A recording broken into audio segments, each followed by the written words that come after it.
작년 이맘 주일밤에 제네바 신학대학원 후원의 헌신 예배를 드렸는데 그날 설교해 주신 정현철 목사님께서는 우리나라뿐만 아니라 전 세계적으로 신학생들이 줄어들고 있다고 말씀하셨습니다.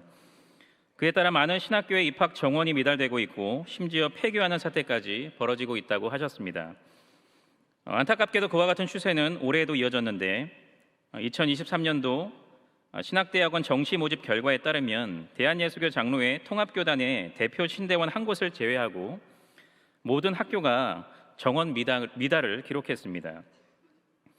이런 가시적 지표를 접하는 것만으로도 마음이 무거운데 그렇게 적은 무리의 신학생들 중에서도 성경의 권위와 하나님의 존재와 성품 그리고 그리스도의 대속사역 등과 같은 기독교의 핵심 진리를 부정하거나 왜곡하는 자유주의 신학과 신정통주의 신학을 배우고 있는 신학생이 많이 있음을 생각해 볼 때, 그리고 그런 영적 소경 목사의 인도를 따라 결국 구덩이에 빠지게 될 불쌍한 영혼들을 생각할 때 인간적인 마음만 가지고 있으면 한국교회의 현실이 걱정되지 않을 수가 없습니다.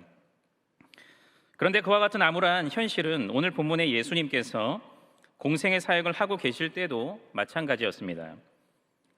즉 예수님께서는 당신과 함께 하나님 나라를 증거할 많은 복음의 일꾼을 필요로 하셨는데 당시 종교 지도자였던 바리새인과 사두개인 등 그들은 그 역할을 제대로 수행하지 못하고 있었을 뿐만 아니라 오히려 거짓 가르침과 위선적인 행동으로 백성들의 영혼에 큰 괴로움을 주고 있었던 것입니다. 예수님은 그런 영적 소경과 같은 지도자 아래서 신음하고 있는 이스라엘 백성들을 바라보며 마음 아파하셨습니다. 그래서 그들을 위해서 더 나아가 온 유대와 사마리아와 땅끝에서 고통받고 있는 하나님의 백성들을 건지시고자 특별한 일을 행하셨는데 오늘 본문이 그것을 증거하고 있습니다. 그런데 그 일은 지금 이 시대에도 변함없이 행해지고 있는 일이고 세상 끝날까지 행해질 일로서 예수님께서는 그 방법을 통해 하나님의 택한 백성들을 불러 모으는 교회 운동을 전개시켜 나가십니다. 제네바 신학대학원 후원의 헌신 예배를 맞이하여 주어진 본문 말씀을 통해 여호와의 말씀을 참되게 전할 사역자가 점점 줄어들고 있는 이 영적 기갈의 시대에 하나님께서 사탄의 권세와 죄의 저주 아래서 신음하고 있는 당신의 택한 백성들을 어떻게 불러 모으시는지 함께 살펴봄으로써 은혜를 나누고자 합니다. 첫째로 하나님께서는 복음의 일꾼으로 쓰실 전도자들을 특별히 부르시고 준비시키십니다. 이 시간 다 함께 9장 35절부터 10장 4절까지 봉독하도록 하겠습니다. 시작. 예수께서 모든 도시와 마을에 두루 다니사 그들의 회당에서 가르치시며 천국 복음을 전파하시며 모든 병과 모든 약한 것을 고치시니라. 무리를 보시고 불쌍히 여기시니 이는 그들이 목자 없는 양과 같이 고생하며 기진함이라. 이에 제자들에게 이르시되 추수할 것은 많되 일꾼이 적으니 그러므로 추수하는 주인에게 청하여 추수할 일꾼들을 보내주셔서 하라 하시니라. 예수께서 그의 12제자를 부르사 더러운 귀신을 쫓아내며 모든 병과 모든 약한 것을 고치는 권능을 주시니라. 12사도의 이름은 이러하니 베드로라 하는 시몬을 비롯하여 그의 형제 안드레와 세베대의 아들 야고보와 그의 형제 요한, 빌립과 바돌로메, 도마와 세리마테, 알페오의 아들 야고보와 다데오, 가나안인 시몬 및 가룟 유다 곧 예수를 판자라. 아멘. 예수님께서는 세례 요한에게 세례를 받고 성령님의 능력을 덧 입으심으로써 공생의 사역을 본격적으로 시작하셨습니다. 오늘 본문 35절은 예수님께서 공생의 사역 기간 중에 행하셨던 핵심적인 사역의 내용을 집약적으로 소개하고 있습니다.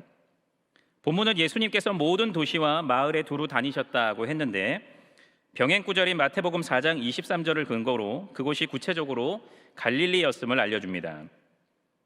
한편 본문 35절은 예수님이 공생의 기간 중에 얼마나 열정적으로 사역하셨는지, 당신의 백성들을 얼마나 사랑하셨는지 잘 보여줍니다. 예수님께서 모든 도시와 마을에 두루 다니셨다고 했는데 여기서 모든은 하나도 빠짐없이라는 뜻입니다. 즉 예수님께서는 하나님 나라의 복음이 모든 갈릴리 사람의 귀에 들릴 수 있도록 갈릴리 마을 구석구석까지 찾아가셨던 것입니다. 또한 두루 다니셨다라고 했는데 이것은 여기저기를 걷다라는 뜻으로서 반복적인 동작을 강조하는 미완료형 동사입니다. 즉 예수님께서는 갈릴리 구석구석까지 찾아가서 복음을 전하시되 그들의 회복과 구원을 간절히 바라시면서 쉬지 않고 다니셨던 것입니다. 구체적으로 예수님께서는 거듭 회당에 들어가셔서 천국 복음을 전파하셨고 당신께 나오는 수많은 사람들의 질병과 약한 것을 고쳐주시는 치유 사역을 행하셨습니다. 그것을 통해 당신께서 구약에 예언된 메시아요 하나님의 아들이심을 증거하셨고 사탄과 죄의 권세가 정복되는 하나님 나라가 도래했고 또한 현재 확장되어 가고 있다는 사실을 알리셨습니다. 한편 예수님께서는 당신의 백성들을 뜨겁고도 진실하게 사랑하셨기 때문에 당시 종교 지도자들의 거짓 가르침과 위선 아래서 고통받고 있는 수많은 백성들이 목자의 인도와 보살핌을 받지 못해 길을 잃고 굶주리고 병들어 있는 사나운 맹수의 공격에 속수무책인 양과 같이 아주 불쌍하게 여겨졌습니다. 여기서 불쌍히 여긴다는 것은 어원적으로 영혼의 좌소인 창자가 흔들린다라는 뜻으로서 이것을 우리 정서에 맞춰서 번역하면 마음이 갈기갈기 찢어질 정도로 아프다라는 의미입니다. 이런 괴로움이 바로 당시 제대로 된 영적 지도자가 없어서 영적으로 매우 궁핍하고 방황하며 사탄의 권세에 사로잡혀 신음하고 있는 백성들을 향한 예수님의 마음이었습니다. 하지만 예수님께서는 그들을 향해 그런 사랑과 긍휼의 마음만 품으신 것이 아니라 그들의 회복과 구원을 위해 특별한 일을 행하셨습니다.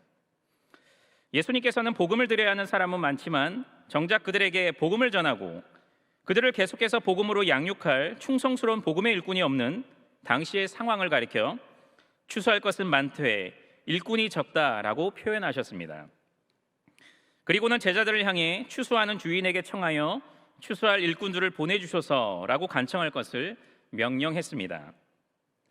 예수님께서는 그렇게 하심으로써 제자들로 하여금 하나님 나라의 복음 사역은 궁극적으로 성부 하나님께서 시작하시고 진행하시고 이루시는 사역임을 알게 하셨고 그럼에도 불구하고 하나님께서 특정한 복음의 일꾼들을 통해 그 사역을 펼쳐나가신다는 사실을 알게 하셨습니다. 이 말씀은 곧 제자들 역시도 그 일에 부름받은 존재로서 그 영적 추수에 힘써 동참하며 그 일을 위해 더욱 많은 영적 추수꾼들을 보내달라고 시급히 기도해야 함을 알려주시는 말씀이었습니다. 하지만 예수님께서는 모든 추수밭에 보낼 만한 충분한 일꾼들이 불러 모아질 때까지 기다리지 않으시고 그 일을 위해 이미 부르시고 철저히 훈련시키신 12제자들에게 그 추수의 일을 맡기셨습니다. 그들은 지금껏 진리의 빛이요 말씀 그 자체이신 예수님과 동고동락하면서 참 진리의 말씀을 배웠고 한 영혼을 진정 천하보다 귀히 여기시며 그 영혼들을 위해 온 마음과 열정을 쏟아 부으시는 예수님의 사랑과 열심을 생생히 체험함으로써 복음의 일꾼으로서의 자질과 자세를 갖추어간 자들이었습니다. 그뿐만 아니라 예수님의 사역에 직접 동참함으로써 충분한 현장 실습도 경험한 자들이었습니다. 그리고 예수님께서는 그들을 파송하기 직전에 당신처럼 귀신을 쫓아내고 병든 자들을 고치는 권능까지 주심으로써 능력 있게 하나님 나라를 증거할 수 있도록 해 주셨습니다.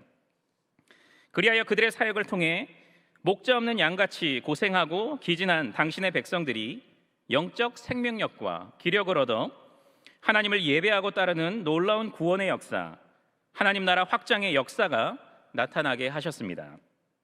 본문 2절부터 4절은 그처럼 복음의 일꾼으로 하나님의 특별한 부르심을 받아 철저히 준비되고 능력과 자질을 갖춘 12제자의 이름이 일일이 열거되고 있습니다. 소위 신사도 운동을 주장하는 사람들은 지금도 하나님의 직통 계시가 유효하므로 사도의 직분이 아직도 존재한다고 말하지만 사도라는 직분은 하나님의 특별 계시, 곧 신구약 66권이 완성된 이후에는 더 이상 존재하지 않는 소위 비상적인 직분입니다. 그러므로 우리는 이 시대 교회가 사도 직분을 회복해야 하며 사도적 교회로 돌아가야 한다는 말에 현혹되지 말아야 합니다. 하지만 하나님께서는 사도시대 이후에 하나님의 택한 백성을 불러 모으는 구속사 성취를 위해 교회에 특별한 직분을 주셨는데 바로 가르치는 장로인 목사입니다. 비록 중세 시대와 같은 영적 암흑의 시기에는 목사의 명맥이 끊기는 듯한 위기를 겪기도 했지만 하나님께서는 그때에도 특별한 섭리를 베푸심으로써 그 명맥이 끊기지 않도록 하셨고, 이후 마틴 루터, 존 칼빈 등과 같이 진리와 영원 사랑이 활활 불타오르는 주의 종들을 부르시고 역사 속에 등장시키셔서 하나님의 구속사가 차질 없이 진행되도록 하셨습니다. 그럼에도 불구하고 당시 상황은 오늘 본문의 예수님의 말씀처럼 추수할 것은 많되 일꾼이 적은 아주 암담한 상황이었습니다. 즉 비록 종교개혁의 불꽃이 유럽 곳곳에서 타오르고 있기는 했지만 백성들에게 바른 진리를 전할 사역자가 턱없이 부족한 상황이었습니다. 이때 하나님께서 특별히 준비시키신 것이 바로 신학교입니다. 특히 하나님께서는 존 칼빈을 통해 제네바 아카데미를 세우심으로써 당시 목자 없는 양과 같이 고생하며 기진한 백성들의 영적 빈곤함과 갈급함을 진리의 말씀으로 채워줄 전도자들을 부르시고 준비시키셔서 유럽 전역으로 파송시키셨습니다. 제네바 아카데미에 입학한 학생들은 그곳에서 4년 동안 체계적인 교육을 받았습니다. 성경 해석을 위해 히브리어, 헬라어를 배웠고, 설교의 유창함을 위해 수사학을, 설교의 풍성함을 위해 자연과학, 철학, 문학 등을 배웠습니다. 그리고 성경 해석과 설교가 바른 진리의 토대 위에서 행해지도록 신학을 배웠습니다. 이런 철저한 준비와 훈련 과정을 통해 경건과 학문으로 무장된 수많은 주의 종들이 배출되었는데, 그중 스코틀랜드의 존 낙스는 그곳에서 배우고 익힌 내용들을 토대로 스코틀랜드를 장로교의 국가로 탈바꿈시키는 위대한 역사를 썼습니다. 종교개혁 시대 이후에도 바른 진리를 추구하는 신학교는 목회자의 산실이요 훈련소로서 그 역할을 계속해서 충실히 수행하고 있습니다. 성도 여러분, 현재 우리나라는 설교 초두에 언급한 대로 갈수록 목사 후보생이 줄어들고 있는 위태로운 상황입니다. 더욱이 많은 신학교에서 자유주의 신학, 신정통주의 신학 등과 같은 비성경적 신학이 가르쳐지고 있는 위험천만한 상황입니다. 하지만 우리가 기억해야 할 사실은 구속사의 주인이신 하나님께서는 이런 상황 속에서도 일하고 계신다는 사실입니다. 특별히 당신의 구속사 성취를 위해 주의 종들을 부르시고 경건과 학문으로 무장시키셔서 그들을 통해 교회 운동을 차질 없이 전개시켜 나가고 계십니다. 그런데 하나님께서는 제네바 아카데미의 정신과 신학을 그대로 계승한 우리 제네바 신학대학원을 지난 47년 동안 그 일에 요긴한 도구로 사용하셨습니다. 즉 하나님께서는 조국과 세계에서 하나님의 말씀을 전할 수많은 목사 후보생들을 이 학교로 부르셔서 3년 동안 주중에는 수업을 통해 성경과 개혁주의 신학, 그리고 설교와 교회 역사와 언어 등을 배우게 하시고, 주말에는 사역의 현장에서 신학교에서 배운 내용을 실천하면서 목자 없는 양들을 위한 예수님의 긍휼의 마음과 예수님의 뜨거운 열심을 더욱 생생히 배우고 체득하게 하셨던 것입니다. 이렇게 하나님께서는 이 제네바 신학대학원을 통해 조국과 세계를 복음으로 먹여 살릴 수많은 복음의 일꾼들을 배출시키셨고, 지금도 변함없이 그런 일꾼들을 차근차근 준비시키시고 계십니다. 그러므로 경영의 성도 여러분, 비록 현재는 이 학교에 그리 많지 않은 신학생들이 공부하고 있고, 또한 그 추세가 언제까지 이어질지는 알 수 없지만, 그것과 전혀 상관없이 구속사의 주인이신 하나님께서 이 학교를 지금까지 당신의 구속사 완성의 도구로 귀하게 사용하셨고, 앞으로도 그렇게 사용하실 것임을 굳게 확신하는 가운데 큰 감사와 자부심을 가지시기를 바랍니다. 그리고 주의 종들을 하찮게 여기고 함부로 대하는 이 시대 교회의 악한 풍조를 좇지 말고, 하나님께 부름받아 현재 신학교에서 훈련받고 준비되고 있는 경행교회 주일학교와 SFC 중고등부에서 우리 경행의 자녀들을 맡아 수고하고 있는 전도사님들을 귀히 여기고 배나 존경하며 높여주시기를 바랍니다.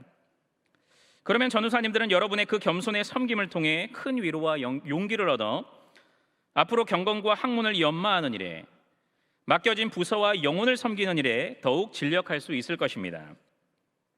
아울러 현재 별들의 학교 안에서 무럭무럭 자라고 있는 어린 경행의 별님들은 그 모습을 보고 자신이 예비 신학생이라는 감사와 자부심을 가지고 신학교에 입학하여 사역할 날을 더욱 기대하고 소망하게 될 것입니다.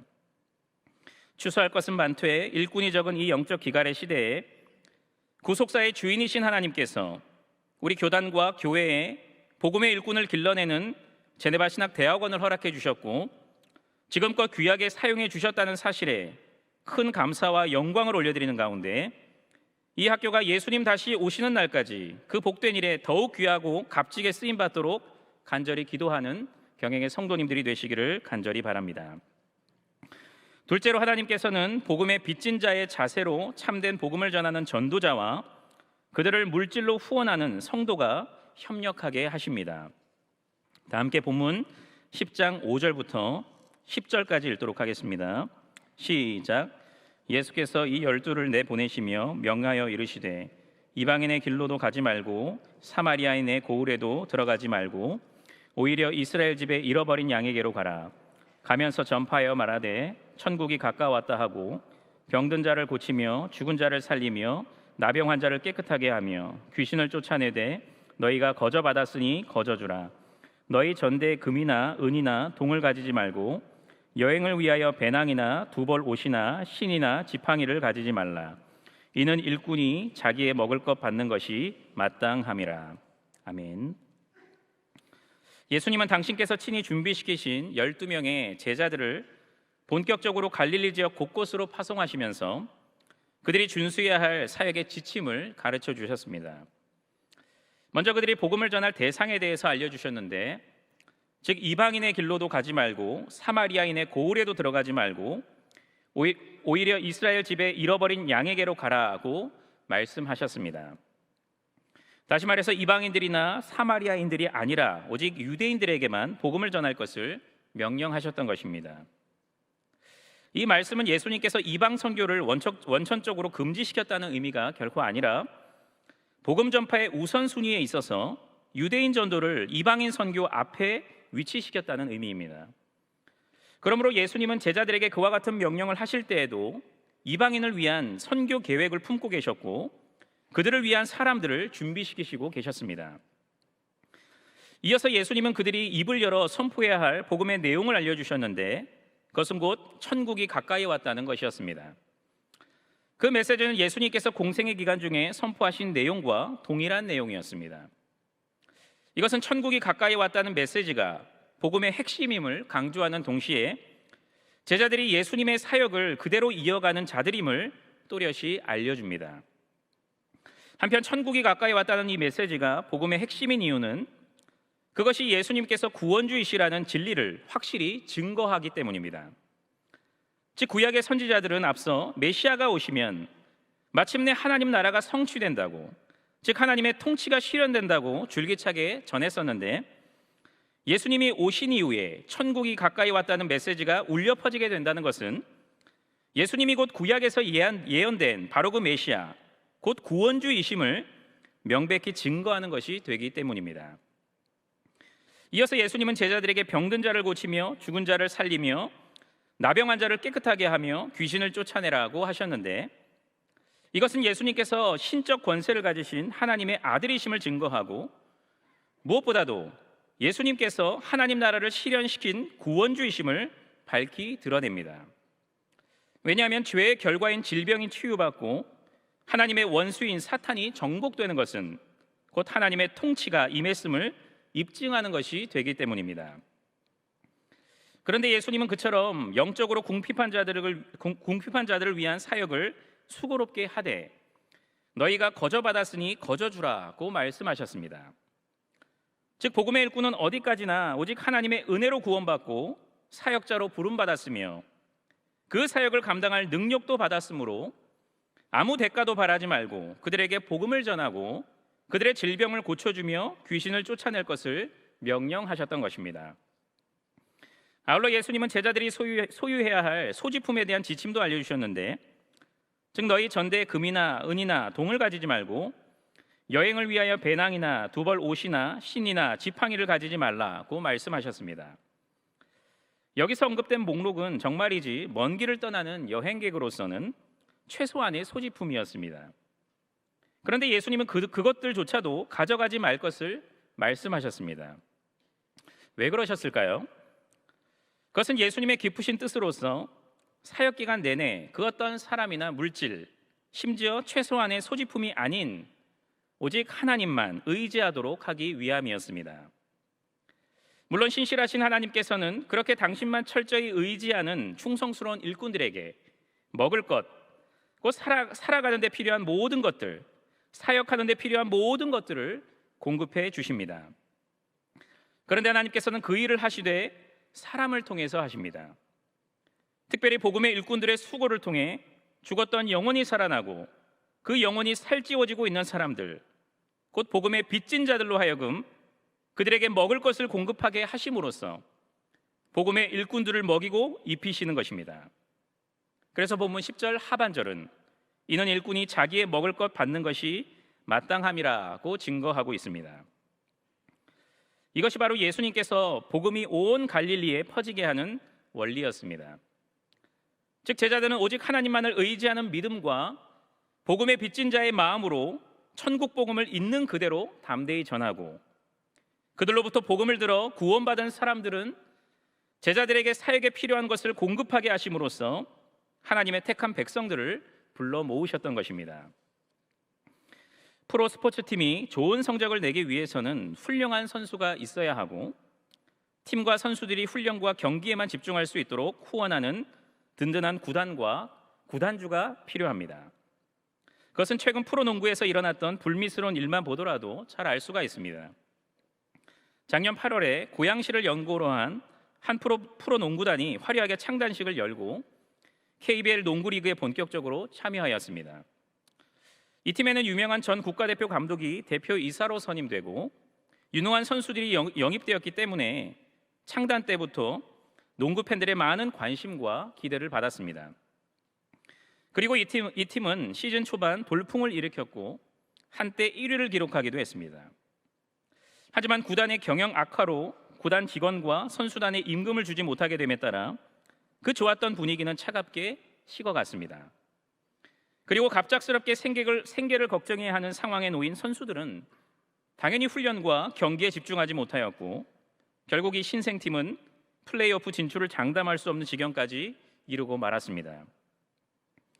이와 같은 원리는 교회가 펼쳐나가는 전도와 선교에도 적용됩니다.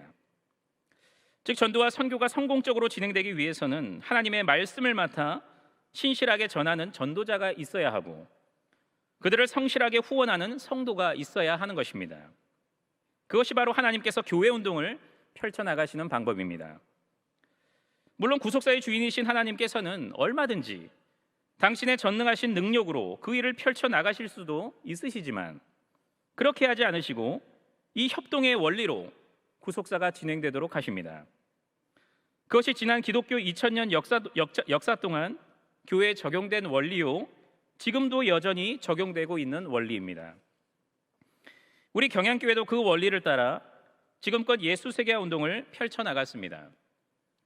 즉 우리 교회는 설립 이후 지금까지 심지어 IMF 금융위기와 코로나 팬데믹 그리고 교단 사태로 인해 재정의 어려움을 겪을 때에도 조국과 세계에서 복음을 전할 전도자를 배출하기 위해 별들의 운동, 신학교 운동 등을 계속해서 전개했고, 그 운동에 필요한 후원회를 조직하여 그들을 물질로 지원했던 것입니다. 그뿐만 아니라 신학교를 통해 배출된 주의 종들을 아낌없이 후원했습니다. 즉 파송된 선교사님 그리고 교단 교회와 지교회 개척을 위해 물심양면으로 후원을 아끼지 않았습니다. 그 결과 하나님께서는 그 모든 운동에 큰 복을 내려주셨습니다.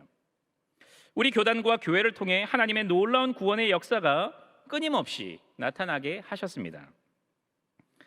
그러므로 우리는 비록 불신 세상이 그와 같은 전도 방식은 이 최첨단 과학 문명 시대에 더 이상 먹혀들지 않는 비효율적이고 고리타분한 방식이라고 비난의 목소리를 높이더라도 교회는 그 목소리에 조금도 위축되거나 흔들리지 말고 성경의 가르침을 따라 교회 운동을 펼쳐나가야 합니다.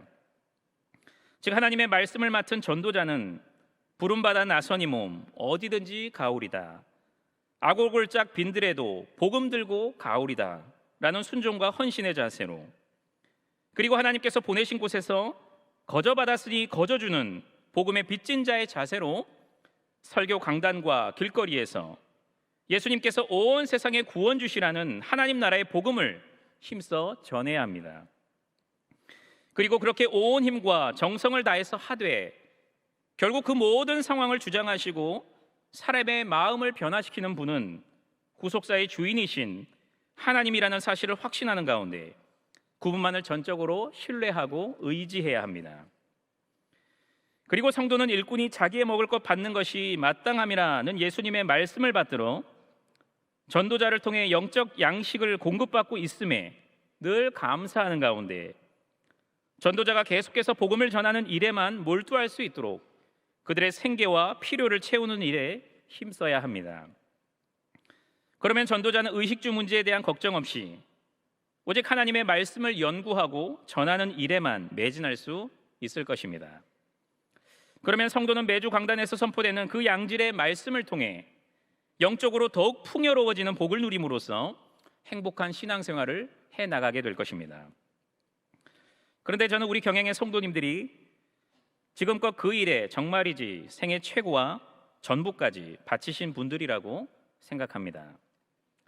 특별히 우리 성도님들께서는 전도자를 양육하고 배출하는 제네바 신학대학원 후원에 힘써 동참하심으로써 그 일에 충성하셨습니다. 그 충성으로 인해서 신학생들은 3년의 재학 기간 동안 숙식에 대한 걱정 없이 오직 경건과 학문에만 그리고 사역에만 매진할 수 있었습니다. 그리고 그 포근한 온실 속에서 학업을 마치고 조국과 세계의 영혼을 책임지는 복음의 일꾼으로 귀하게 쓰임받을 수 있었습니다. 그러므로 성도 여러분, 하나님께서 기뻐하시는 이 선한 일에, 하나님께서 구속사의 방법으로 정하신 이 일에 계속해서 힘써 동참하시기를 바랍니다. 그러면 우리 제네바 신학대학원은 개혁주의 목회자의 산실로서의 역할을 앞으로도 계속해서 수행해 나갈 수 있을 것이고, 그곳에서 경건과 학문을 갈고 닦은 신학생들은 능력 있게 하나님 나라를 증거하는 복음의 일꾼으로 귀하게 쓰임받게 될 것입니다. 전도자는 하나님 나라의 복음을 신실히 전하고 성도는 그 전도자를 물질로 후원하는 이 영적 호흡을 예수님 다시 오시는 날까지 계속해서 발휘함으로써 제네바 신학대학원을 통해 이루실 하나님 나라 확장에 귀하게 쓰임받는 경영의 모든 성도님들이 되시기를 간절히 바랍니다. 제네바 신학대학원 후원의 헌신 예배를 맞아 헌신을 재다짐하시는 경영의 성도 여러분, 인간적으로만 생각하면 과연 하나님 나라 운동이 앞으로도 계속해서 전개될 수 있을까 하는 의구심이 들 때가 있는 것이 사실입니다. 왜냐하면 불신 세상은 시간이 갈수록 교회를 향한 비난의 목소리를 더욱 높여가고 있고, 그 불신 세상의 목소리에 맞서 하나님 나라 운동을 전개해야 할 목사 후보생들은 점점 줄어들고 있기 때문입니다. 말하자면 오늘 본문의 예수님의 표현 그대로 추수할 것은 많되 일꾼이 적은 현실인 것입니다. 하지만 우리는 오늘의 현실에 앞으로 펼쳐질 것으로 예상되는 미래에 압도당하지 말고 오늘 하나님의 말씀을 주목하여 위로를 얻고 용기를 내야 합니다. 오늘 본문은 예수님께서 추수하는 주인이심을, 즉 구속사의 주관자이심을 명명백백하게 선포하고 있습니다. 그 추수의 주인께서는 당신의 백성들을 불쌍히 여기시고 뜨겁게 사랑하시며 그들을 위해서 쉬지 않고 일하십니다. 특별히 그들을 위해 추수할 일꾼들을 부르시고 충성스러운 일꾼으로 준비시키십니다. 그래서 그들을 통해 목자 없는 양과 같이 고생하며 기진한 당신의 백성들에게 영적 양식을 공급해 주십니다. 그런데 하나님께서는 당신의 구속사를 위해 그저 복음 전도자들만 사용하지 않고 모든 성도들을 사용하십니다. 즉 성도로 하여금 복음 전도자를 통해 선포되는 말씀에 큰 은혜를 받아 그리스도의 남은 고난을 그의 몸된 교회를 위하여 자신의 육체에 채우게 하시는 것입니다. 특별히 그들에게 영의 양식을 먹이고 교회를 위해 수고하는 복음 전도자들을 후원하는 일에 헌신하게 하시는 것입니다.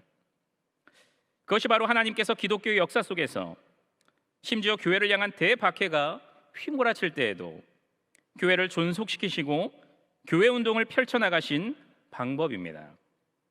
특별히 우리 경양교회가 지난 50년 동안 온갖 풍파와 시험 속에서도 예수 세계화 운동을 왕성하게 전개할 수 있었던 비결입니다. 그리고 우리 제네바 신학대학원이 개혁주의 목회자를 양성하는 산실로서의 역할을 힘차게 감당할 수 있었던 비결입니다. 여호와의 말씀을 전할, 특별히 그 말씀을 제대로 전할 전도자가 없어서 목자 없는 양과 같이 고생하며 기진하는 무리가 많은 이 영적 기갈의 시대에 하나님께서 우리에게 제네바 신학대학원을 허락해 주셨고, 이 신학교를 통해 하나님 나라의 복음을 온전히 그리고 복음의 빚진 자의 자세로 전할 바른 개혁주의 목사를 배출할 수 있음에 큰 감사와 영광을 올려드리는 가운데, 나와 내 가족, 더 나아가 조국과 열방에서 방황하는 양들에게 영의 양식을 먹일 전도자를 배출하는 제네바 신학대학원을 아낌없는 물질로 후원하심으로써 하나님의 위대한 추수운동에 귀하게 쓰임받는 경영의 모든 성도님들이 되시기를 주님의 이름으로 간절히 축원합니다.